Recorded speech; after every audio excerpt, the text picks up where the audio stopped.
बिस्मिल्लाहिर्रहमानिर्रहीम।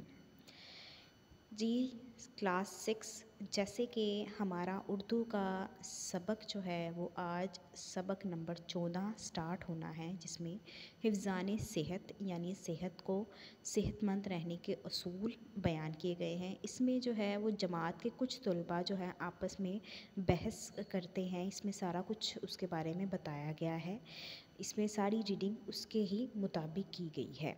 इसमें सवाल मुख्तसर सवालात आते हैं और जो है इसमें सफाई क्यों ज़रूरी है, हिफ़्ज़ान सेहत का क्या मतलब है, ये सभी आपने याद करने हैं। उसके अलावा हमारे पास अल्फाज जुमले आते हैं, मखसूस ख़ास को बोलते हैं, जायज़ा मालूमात, ये सभी आपको क्लास में करवा दिए गए थे, इसको आपने याद करना है। MCQs दिए गए हैं वो करने हैं। इसके अलावा सेहत और सफाई के मुतल्लिक एक मज़मून तहरीर करना है जो आपका कल चेक किया जाएगा, वो आपने लिखना है।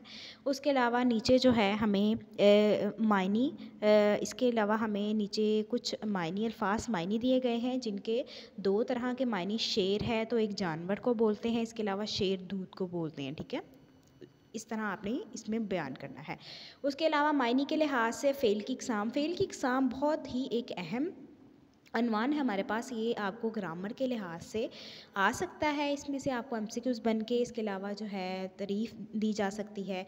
इसके मुतालिक आगे ही एक पैराग्राफ दिया गया है, जो है पैराग्राफ मतलब 6 सवाल नंबर 6 इसमें आपने इसकी फ़ेल लाजिम और फ़ेल मुतअद्दी की 5-5 जुमले इसमें बयान करने हैं। उसके अलावा उसके नीचे सवाल नंबर 7 में आपको बयान किया गया है कायदे आज़म, एक टॉपिक, एक पूरा पैराग्राफ दिया गया है जिसमें कायदे आज़म के मुतल्लिक हमें हदायत दी गई है कि वो क्या नाम था उनका, कहाँ पैदा हुए, वालिद का नाम, क्या काम करते थे, ये सारा। और नीचे उसके सवाल दिए गए हैं, ये सवाल आपने इसमें से खुद ढूंढने हैं। उसके बाद हमारे पास जमा की इक़साम आ जाती है। जैसे कि क्लास में आपको बताया गया था जमाउल जमा किसको बोलते हैं, एक से ज़्यादा एक जमा बन गई है अल्फाज की तो उसकी एक और जमा बनाने को हम जमाउल जमा बोलते हैं। इसके अलावा इसमें खतूत की इक़साम आती है, ख़त के हिस्से आते हैं, ये सभी आपको जो है वो करवा दिया गया है, इसको आपने दोहराई करनी है।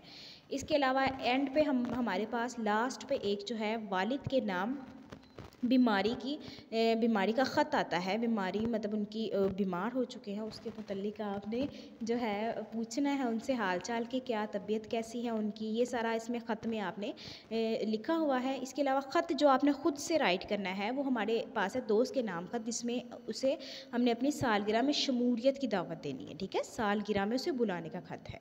जी, यही था हमारा आज का लेक्चर। उम्मीद है आप सबको समझ लग गई होगी, इसको अच्छे से याद करिएगा। जी, अस्सलाम वालेकुम।